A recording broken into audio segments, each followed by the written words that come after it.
Hey, welcome back to my ePortfolio review. I'm Dana Unruh.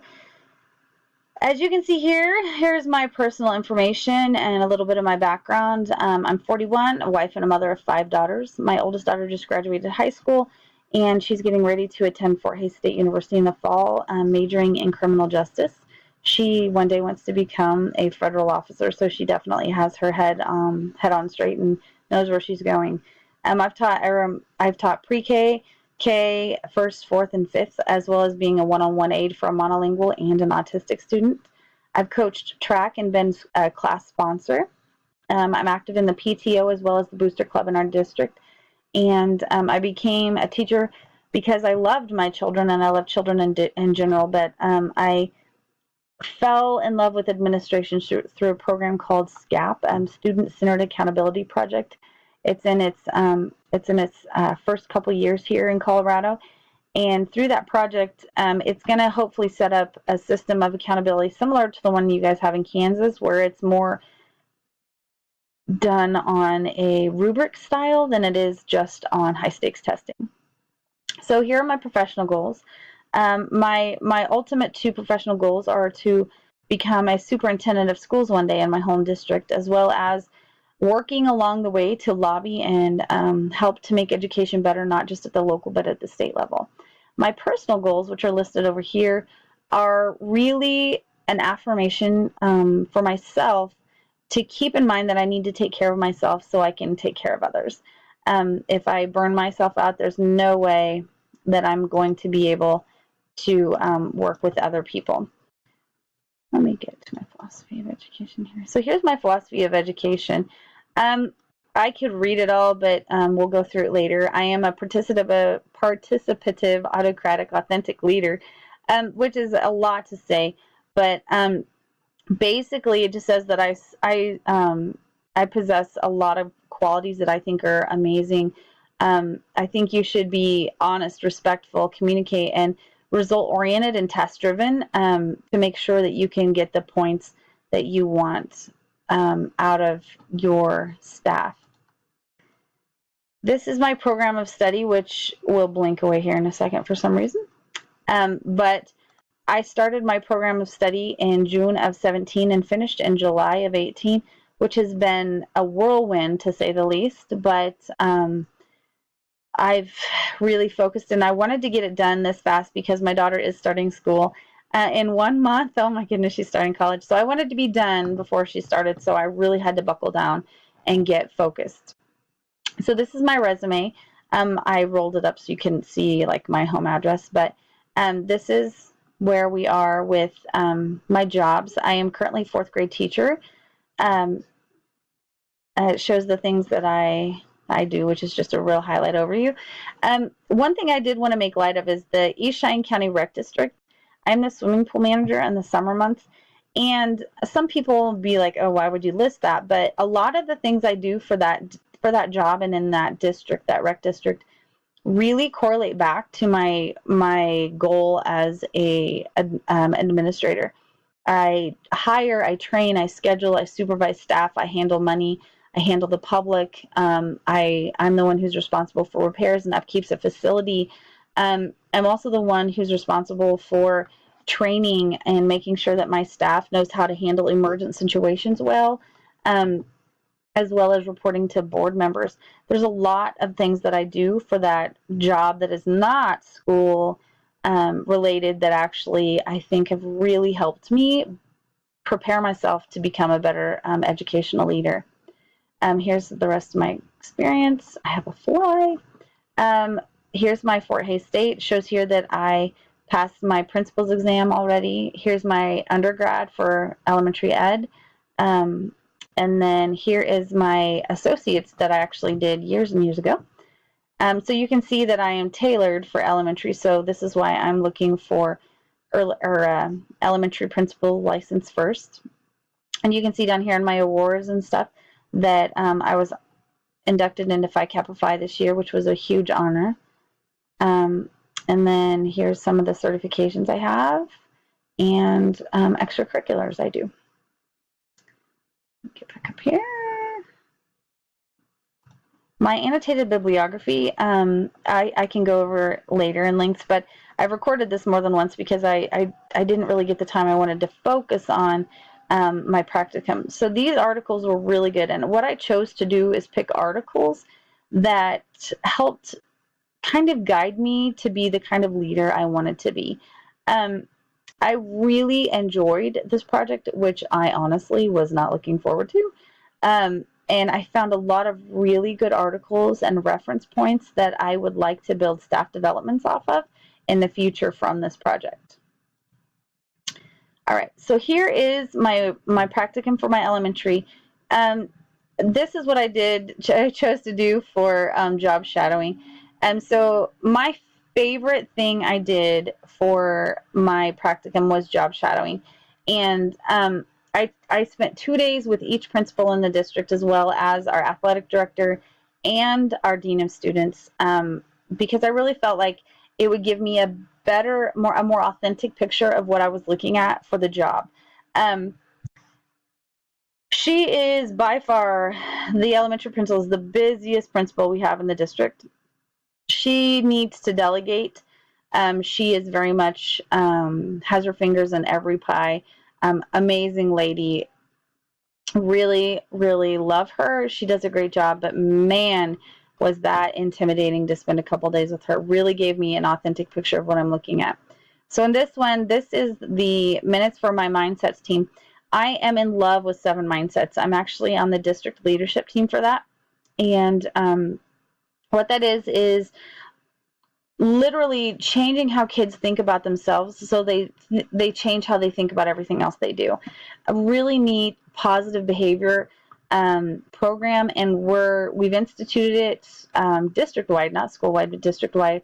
I can tell you honestly, this last year, night and day difference with my class. Absolutely amazing what that program, if it is measured or used with fidelity, it's an amazing program. BLT is our building leadership team for our elementary. I included a couple of the minutes and things there.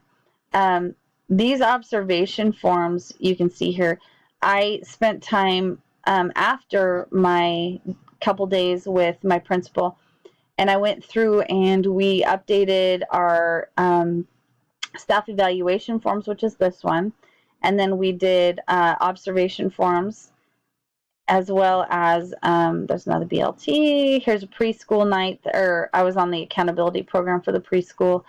Here's science fair committee, which, oh my goodness, that was so much work, science fair.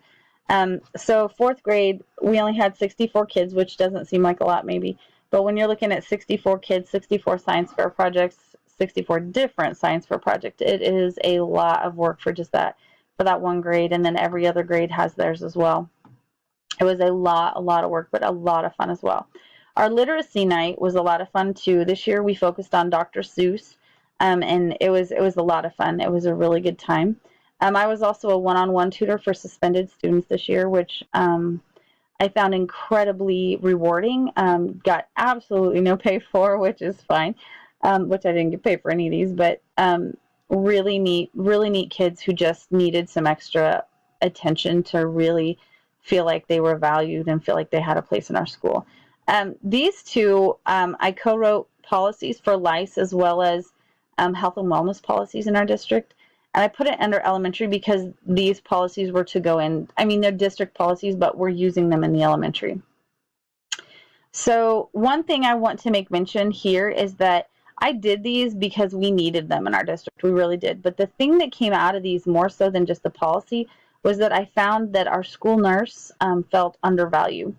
And even though she was in need, you know, I mean, oh my goodness, the kids need her all the time, she really felt undersupported and not listened to. So I'm really glad that I offered my help and took the time to sit with her every week and work on these things, because she's an amazing lady who just does phenomenal work for our district.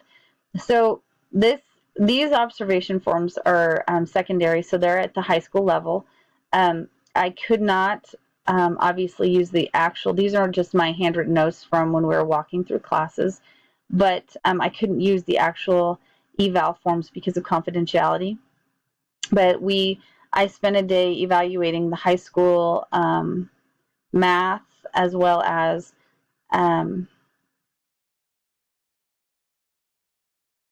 art, English, all kinds of things. Here was where the high school principal had asked me to work on sending out a messenger, a message for the all-call messenger thing for our students and staff. I did a free CPR First Aid AED class, classes, I guess I should say, for the kids old enough who wanted to participate so they could have that certification. I had some seniors who took it, who are going to use it next year or this summer for their job. And I also had, which I thought was neat, I had some kiddos who took it and actually saved them some money in their college because they had to be CPR or first aid trained for that as well. So that was nice that I could help them out. The high school principal here, shout out him for 2 days. Great at delegation, almost too good at delegation. So we went from my elementary principal to my high school principal, who my elementary principal didn't delegate enough. My high school principal, way too much delegation, doesn't take enough, in my opinion, doesn't do enough of his own work, and actually was not asked back for next year. Our dean of students took a lot of that job positioning on, which wasn't really his fault, but in turn, he was neither invited back this next year. But really good guy, and when I was with him, I really got to see the behavioral end of the high school. We had to hunt down kids who had skipped class. We had a fight. We had kids calling each other bad words and had to call parents. It was very, very interesting time to spend with them. The athletic director, I really did not respect the athletic director until I spent time with him. Don't want that job. Way underpaid for the things he does. Cannot say enough about that man. On this one, I shadowed the junior high principal for 2 days. She, by far, was the most organized and had the most equally proportioned delegation compared to the other people.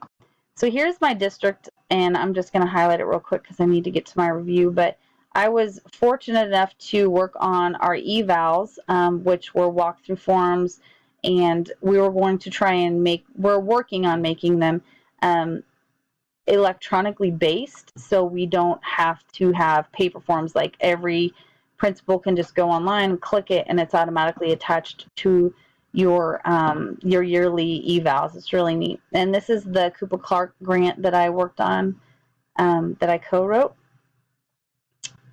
Here is my administrator's eval real quick. Show you that. And then my reflection. Okay, so in my reflection, honestly, it's just been a whirlwind. Like many educators, oh my gosh, there are so many pivotal moments in your careers. It's crazy. Every year it seems like I find a kid that has touched me or has really made me realize that this is what I want to do and I'm in the right place. But from the beginning of this practicum phase, I did not, however, know what to do with like the closed door what the closed door portion of the job would entail, which is really why I focused on spending 2 days with each principal, because I wanted to know what that part of the job was about. I knew I could perform the job well, and I don't want to sound arrogant because I'm really not an arrogant person, but I'm one of those people that once I decide I'm going to do it, I'm going to do it well. Like I'd said on the other thing, I am the athletic director, great man, way underpaid. I cannot believe the amount of hate and discontent he has to put up with from ungrateful parents and fans. Our principals do a really good job. I really cannot say enough about this practicum experience. I was dreading it at first, and I found that it really made me feel like I don't want to say I was finally prepared, but it really gave me a well-rounded perspective of knowing, I guess would be the better way of putting it, knowing that I was ready for this career, not this job, but this career, and that sometimes you have to give up things that you wouldn't want to give up in the classroom to do your job successfully. So it's important, I think, that we all keep sight of those things as we look forward to our careers as educators.